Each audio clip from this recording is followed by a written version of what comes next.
adalah hijrah amal perbuatan. Dan ini yang penting ya. Karena kalau hijrah tempat itu belum tentu sekali dalam seumur hidup. Tapi hijrah amal ini selalu kita butuhkan setiap hari. Apa maksudnya hijrah amal? Yaitu kita meninggalkan hal-hal yang dilarang oleh Allah Subhanahu wa taala. Al-muhajiru man hajara ma nahallah. Orang yang hijrah itu adalah orang yang meninggalkan apa yang dilarang oleh Allah Subhanahu wa taala. Hijrah dari syirik menuju tauhid, hijrah dari bid'ah menuju sunnah, hijrah dari dosa maksiat menuju ketaatan kepada Allah Subhanahu wa taala.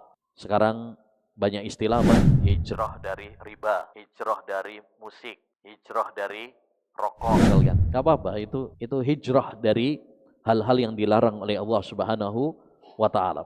Dan kita kalau dahulunya dalam kesyirikan, kebid'ahan, kemaksiatan kemudian bisa hijrah, maka kita harus rawat hijrah ini sampai kita menginjakkan kaki kita di surga. Karena yang paling penting bukan cuma sekedar hijrah, tapi yang paling penting adalah bagaimana kita istiqamah mempertahankan hijrah kita. Karena banyak orang yang hijrah tapi gugur di tengah jalan, kembali di masa lalunya lagi. Oleh karenanya, perhatikan di dalam hadis ini, Nabi Shallallahu Alaihi Wasallam membahas tentang masalah niat dan beliau mencontohkan apa? Hijrah.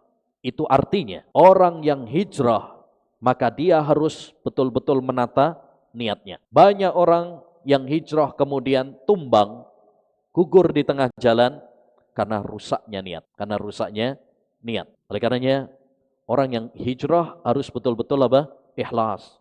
Harus betul-betul meluruskan niatnya. Kalau kita lurus niatnya, betul-betul ikhlas karena Allah SWT, maka kita akan istiqamah. Maka lillahi bakin. Karena segala sesuatu jika diniatkan karena Allah Subhanahu wa taala, maka akan langgeng, bertahan. Orang-orang yang ikhlas dialah yang bertahan, dan orang-orang yang tidak ikhlas maka dia akan tumbang.